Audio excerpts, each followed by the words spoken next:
Hey everyone, Casey here, a 24-year-old female, and I've been a fan of this channel for ages. I figured it was finally time to share my wild revenge story. Now, something you should know before we get into this, I've always been a bit of a pushover. My self-esteem growing up was practically non-existent, but I was working on it. Enter Arlen, my knight in shining armor. We met in college, and I knew he was the one. Arlen was kind, patient, and understanding. This was crucial because I have chronic depression, and trust me, I could have some really rough days. But Arlen stuck by me with no complaints, just pure love and support always. Now, here's where the plot thickens. Arlen's mom, Catherine, entered the scene. I thought, hey, having a strong, confident Mill like her could be good for my self-esteem, right? Boy, was I wrong. Catherine was a force to be reckoned with, and not necessarily in a good way. Picture G-Lo's fierceness, but imagine it directed at you all the time. As the years went by and Arlen and I were still dating, I started seeing more and more of Catherine's true colors. She wasn't just confident, she was domineering. It felt like she wanted to control every aspect of our lives. And I, being the pushover that I was, went along with it to keep the peace. Arlen was a mama's boy, and challenging his mom was like walking on eggshells. Plus, I didn't want to make a fuss because, well, for a long time, I thought that I was the problem. I thought that I just couldn't handle her because of her confidence and that I was a weak, sensitive little baby. Boy, was I wrong. Oh my goodness, Casey, what on earth are you wearing? It's just sweats. No, this is awful. Remind me to take you shopping. Come on, Mom. And talk to her that way. Oh, shut up. I'm not talking to her in any way. Just as a concerned future mother-in-law. She would always give me this hot and cold behavior. She loved backhanded compliments. So it was hard for me to determine whether she was just being feisty or downright bitchy. So here's the deal. Catherine, my mother-in-law, is not your typical middle-aged woman. She's the kind who still parties like it's 1999. And I'm not talking about a quiet evening with a glass of wine. No, we're talking shots of vodka, whiskey, tequila, you name it, just out here living her best life all day, every day. Now, don't get me wrong, I understand the appeal of a good time. But when your MIL is throwing back shots like she's still in college, it can get a little, well, wild. And this isn't just a recent development. Catherine has been a party animal from the get-go. In fact, her partying ways back in college is what landed her in a bit of a pickle, pregnant at 19 with Arlen. Classic case of not knowing who the dad was. Because she was living life on the edge. You'd think someone her age would have outgrown those antics, but nope, Catherine was still going strong. Now, I tried to cut her some slack for her attitude, considering her history. I mean, it's not easy being a single mom at 19, not knowing who the father is and having little to no support from friends and family. But her wild and mean streak was taking a toll on my mental health. Every time I was around her, my anxiety would flare up like hormonal acne and I'd feel like garbage. It was a constant battle between my desire to keep the peace and my need to stand up for myself. So I decided to spill the beans to Arlen. I poured my heart out, explaining how Catherine's behavior was affecting me. Babe, we need to talk. What's wrong, babe? It's about your mom. I know she can be a bit crass and wild, but I know, babe, it's getting to me. Oh my God. I didn't realize. I'm so sorry. I'm gonna talk to her, okay? Don't you worry about a thing. I know she can be a bit much sometimes, so I'm gonna ask her to let up with the jokes and stuff, okay? Thanks, babe. So just as he said, he had a talk with his mother, and for some days I felt at peace. Katrine didn't text me or apologize or anything. I just assumed that things were gonna be okay. But obviously that wasn't the case. Catherine called me out of the blue one day, and I answered it. Hey, Catherine, cut the crap, Casey. What's your deal with me? Huh? You trying to turn my son against me? Is that I? Goes back to what you were saying about. Do you think you can just waltz in here and make me look like the bad guy? Well, you got another thing coming. Catherine, I don't know what you're talking about. Don't act all clueless now. You told Arlen that I was being too mean to you. It's not my fault you don't have any thick skin. I told him I'd tone it down or whatever. But believe me, I'm going to make your life a living hell. No one gets away with accusing me of something so stupid. I mean, seriously. Catherine, wait, please, let's talk about this. You couldn't even face me like a grown woman. How pathetic. You don't deserve any change or respect from me. Her threats scared the bejesus out of me, and it only made dealing with her more exhausting. But before I could say anything else, she hung up the phone and left me shaking, reaching for my anxiety meds. I didn't know what to say or do. It all felt like it was happening too fast. Unfortunately, she wasn't lying about what she said on the phone. As the weeks went by, it seemed like Catherine was on a mission to push every button I had. Snarky comments, passive-aggressive jabs. She was a master of the art. The tricky part was that whenever the three of us hung out, Catherine would flip a switch. While Arlen was around, she'd act like the sweetest angel to me, making him all happy. But the moment Arlen left the room or wasn't there, it was a whole different story. Vicious and rude with no holds barred. It was like living in a twisted game of good cop, bad cop.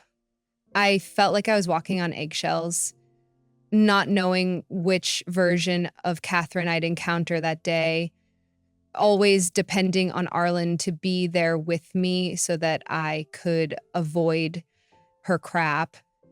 The mental gymnastics of trying to keep up appearances were draining the life out of me.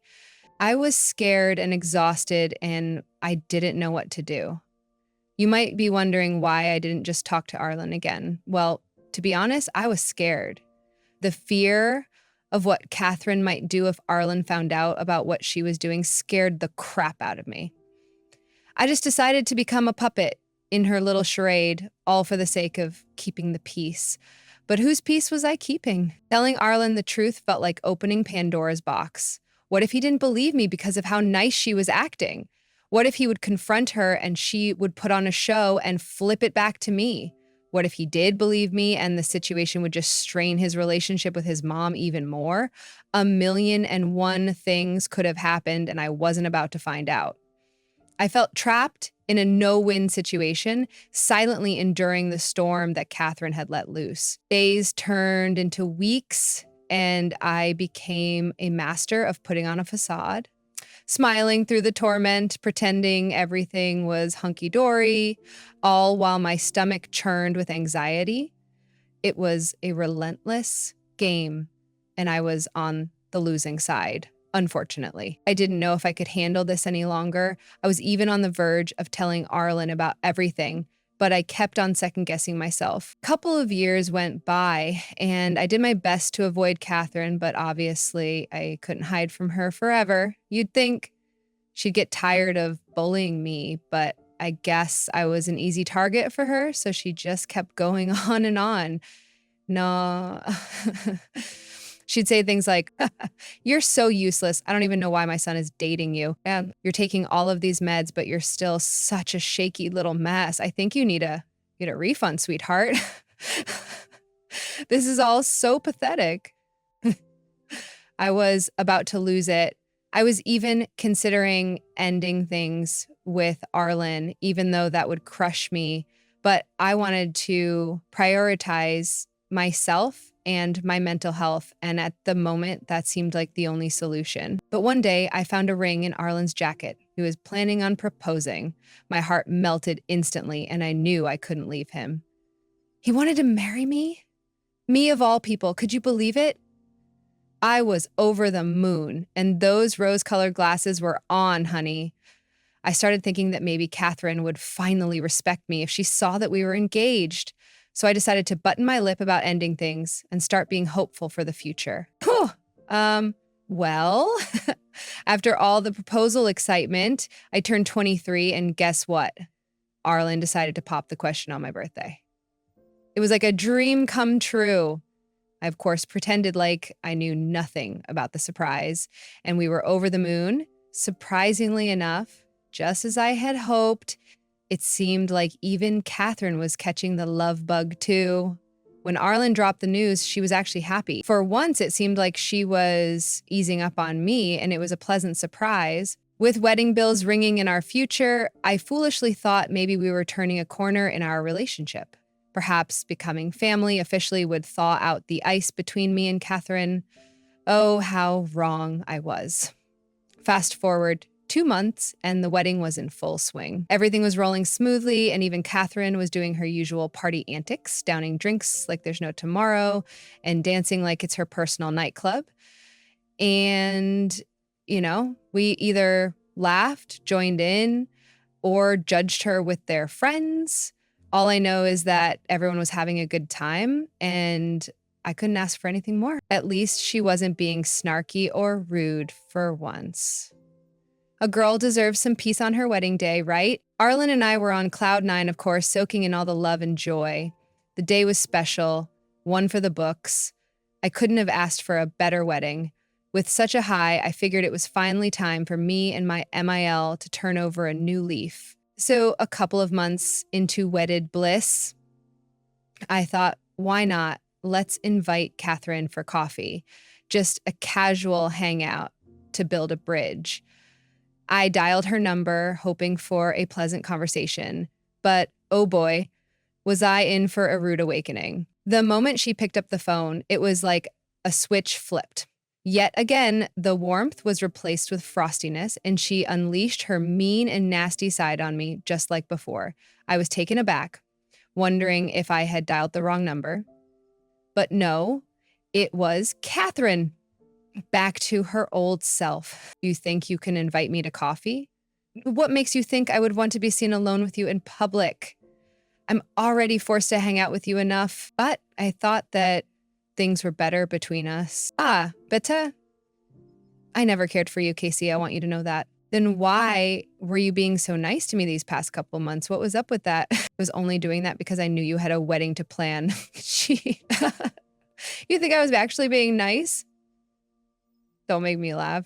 You know what, Catherine? I did think you were being nice. Listen, you should be thanking me, okay? I cut you some slack because I knew my son would notice you being all depressed and mopey during your wedding planning.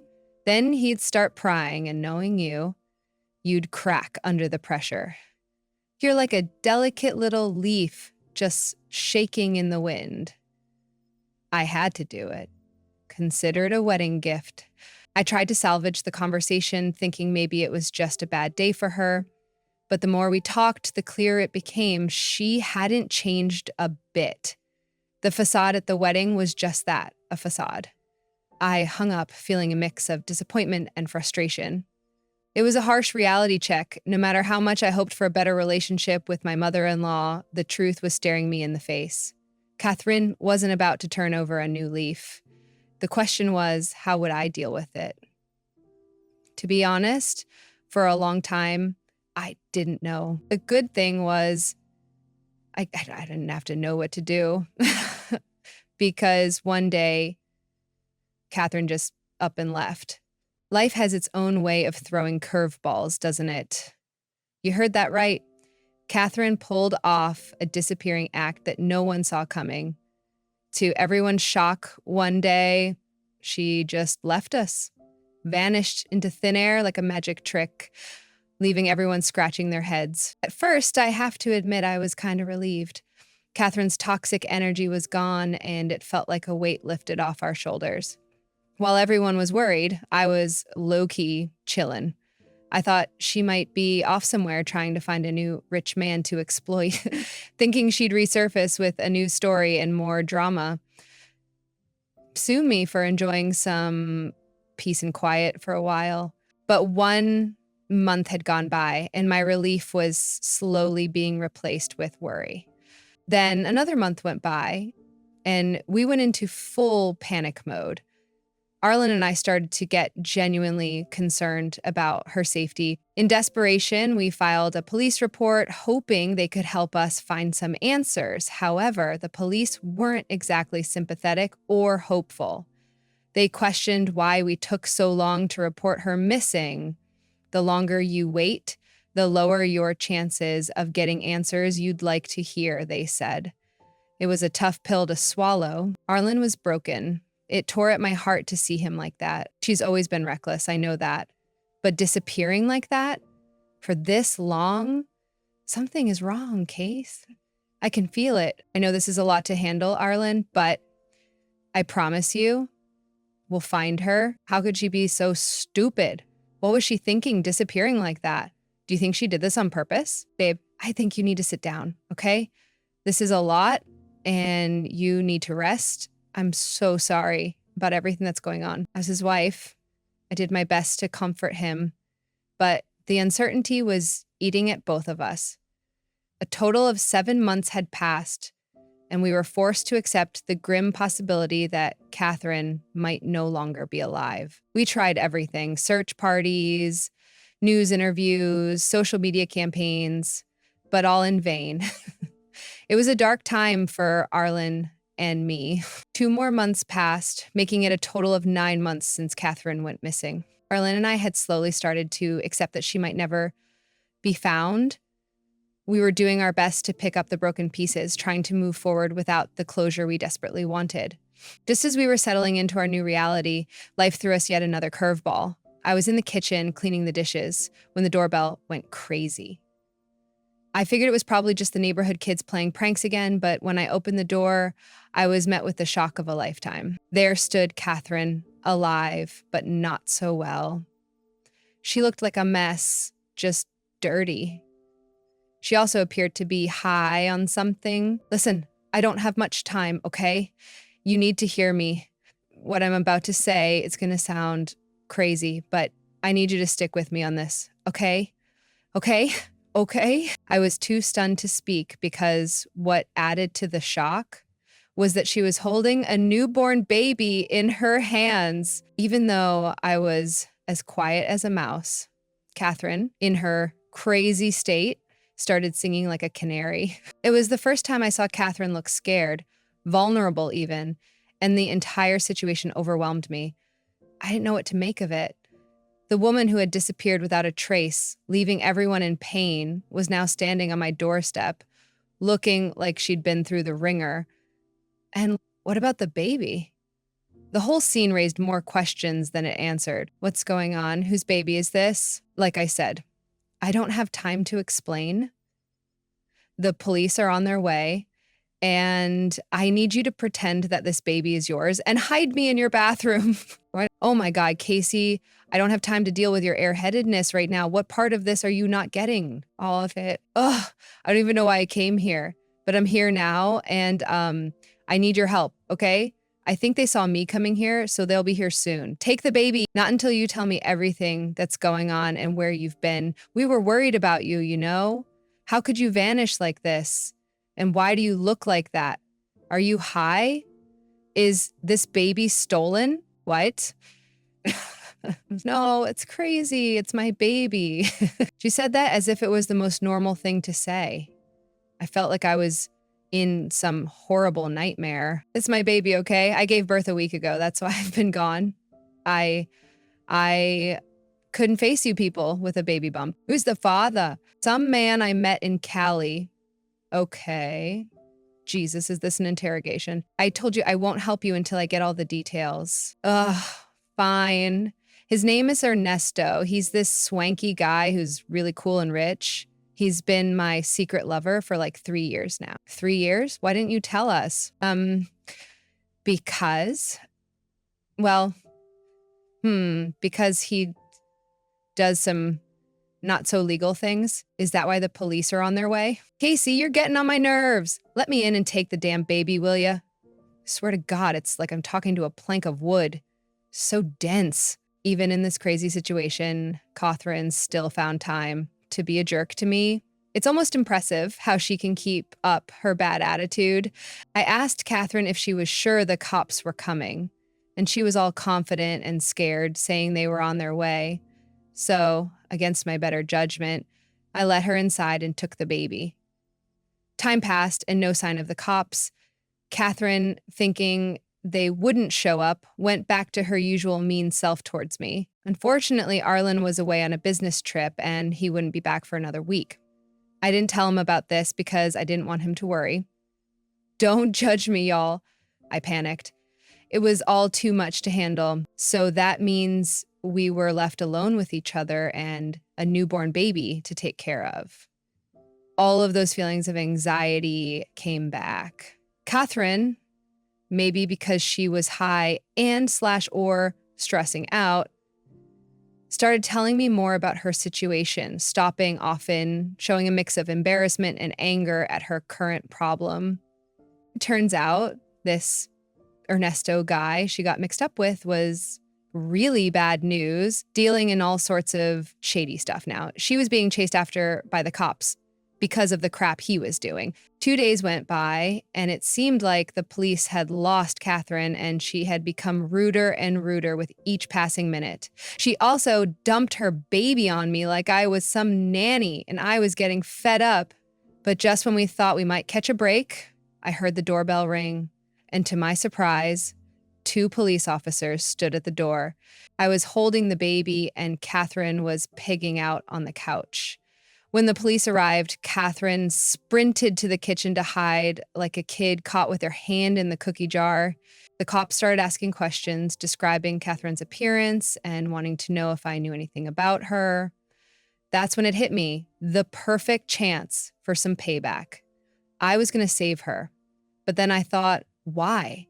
Because all she's ever done is treat me like crap. Even now, after clearly making such a big blunder, she was being mean and pawning her kid off to me like she didn't deserve any sympathy from me. So guess what I did? I spilled the beans, telling them I knew exactly who they were talking about. And surprise, she was in my house right now. The police looked relieved and explained that she was a dangerous woman with a lot of questions to answer, saying that they had been searching for her for ages. They said she needed to be arrested as soon as possible for her shady dealings.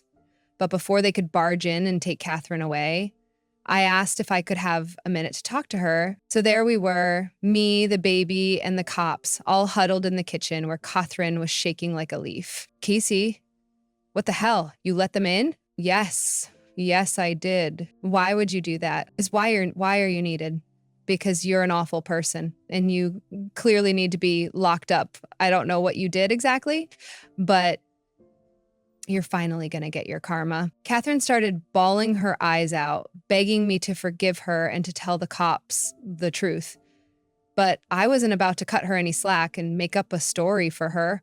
I started snitching to the police, recounting everything Catherine had confided in me over the past 2 days and telling them that she was dangerous. As Catherine cried and shook, the police led her away. And I couldn't help but throw a little sass her way. Who's the one shaking like a leaf now? So now I'm just here waiting for Arlen to come home from his business trip. I don't even know how I'm going to tell him about all of this. And on top of that, we have to raise his half-brother because of this drama. Please help me out in the comments, y'all. Give me some advice on how to handle this situation, please. Despite the craziness and having to face my husband, one thing I can appreciate is that Catherine's in a holding cell, awaiting trial where she clearly belongs.